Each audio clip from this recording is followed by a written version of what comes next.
Hello mga idol, so testing lang tayo ng ating headgear dito. Pinili ko na kasi itong Mia Wave based sa comment ng kaguild ko. Maganda raw to for endgame. So let's try because last update is ito yung may pinakamataas na damage for auto attack, illusory light mirror. So auto attack damage plus 10% when SP reaches 100% movement speed plus 15%. Tapos at the enchant niya, meron siyang crit damage and 3 plus healing receive. Then versus natin kay Mia Wave with pen, physical and magical. Then 50% chance na magkaroon ng vulnerable effect. Yung vulnerable effect, increasing lang siya ng damage sa enemy natin 5% for 5 seconds. Then ito yung enchant. So far mataas yung yung play ko dito and may attack ako dito pero wala akong crit damage which is kailangan for auto attacking. Then try din natin tong juggling queen from previous months pa naman to. Damage to MVP plus 10, tapos damage received from MVP mini monsters minus 5. Ito may PDI. Yun, PDI lang yung magandang enchant niya. Then let's go to our home. Pasensyahan nyo na yung bahay ko, medyo maskip yan.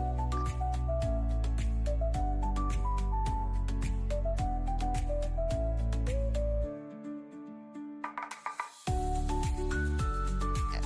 So, maskip talaga yung bahay. Yung pangalan ng bahay ko ay bahay talaga. Then, itong training dummies, set natin siya kay Powerful Monster, Epic Spirit, Thanatos, or kay Rune Master. Yan, so Rune Master siya. Then ang stats natin, wait lang, wala pa tayo, sorry, wala pa tayong kinakaing food. So para sure tayo na complete yung buffs natin, kain tayo ng food buff. So meron ako dito 100 pieces na original wheel juice. So increase pen 2.5. Ang current pen ko ngayon is 40.6. So abot ako ng 50% na pen. Myself.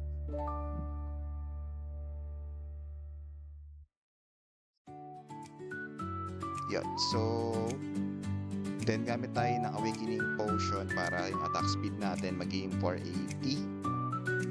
Yan.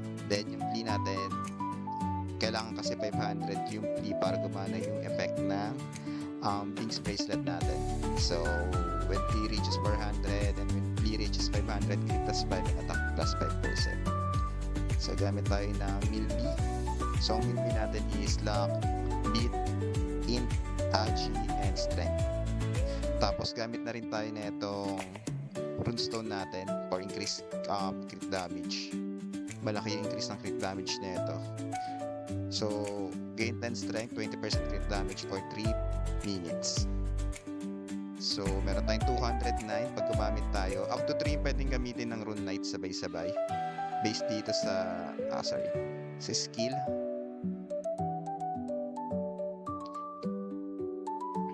Power of Rune. So stacking up to 3 times. So pag gumamit tayo ng tatlong iba't ibang rune, ang alam ko kasi hindi gagana, di mag-stack yung effect neto. Tingnan natin. So 221, pag gumamit pa tayo ng isa, hindi na siya mag-stack. So kailangan iba't ibang rune yung gagamitin natin. Let's go with ito, MDEP. Tapos 30 seconds lang tayo. Kuha tayo ng medyo mahaba. Ayan. So may additional tayo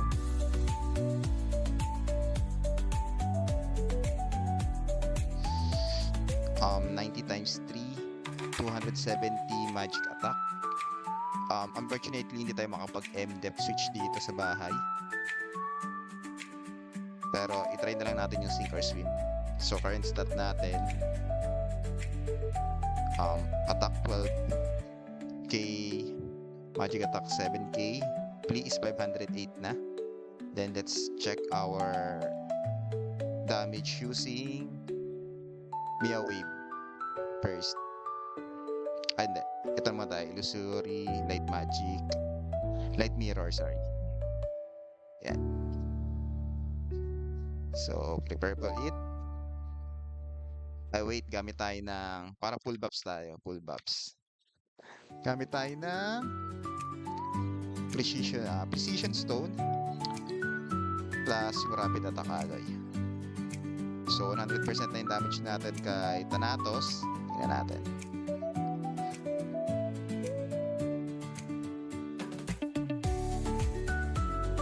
Dapat ng sink or swim 565. Try natin magkaroon ng sink or swim. 797,356. Kailangan natin dito. 757,396. Tama ba? 797,356. Yan, 797,356. Mas na error. Yan. Then, stop natin. Stop. Tama na yan. Punta tayo sa Juggling Queen since MVP si Thanatos. Again, let's go with here. Then switch sink or swim, pampatas ang damage. 761. Ano ba yung final damage? Yes, ayun yung final damage. 761,085. 761,085. Ito yung JQ. Okay. Then let's go with ito. Meow Wave.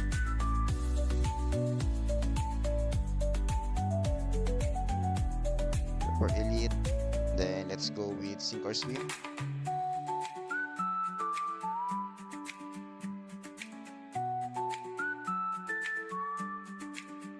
Sink or swim.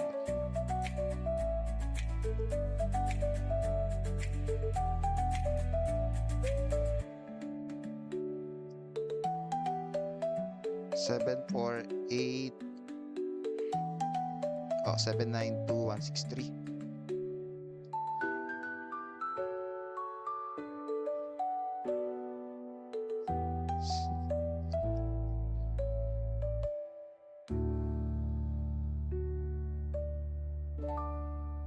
Seven nine two one six three.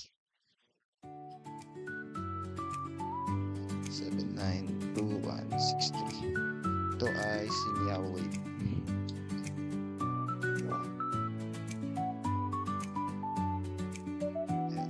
So, tingnan natin yung stats natin kung mababa.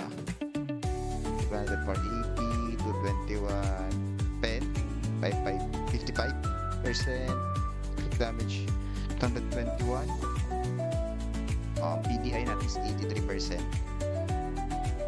So, based dito, si Meow is 72, 792, si Juggling Queen is 761, then si Illusory is 757,396. So, parang ang baba ni Illusory dito. Try nga ulit natin.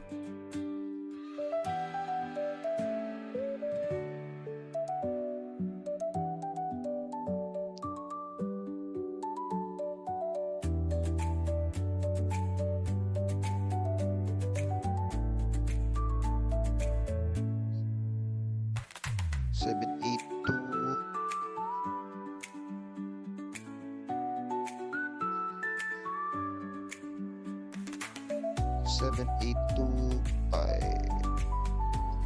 782,542.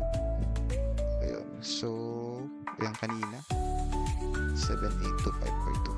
782,542.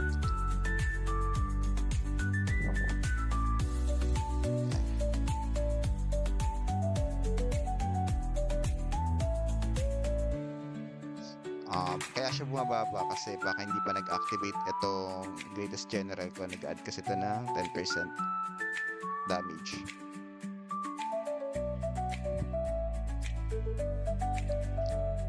By the way, yung card ko nga pala is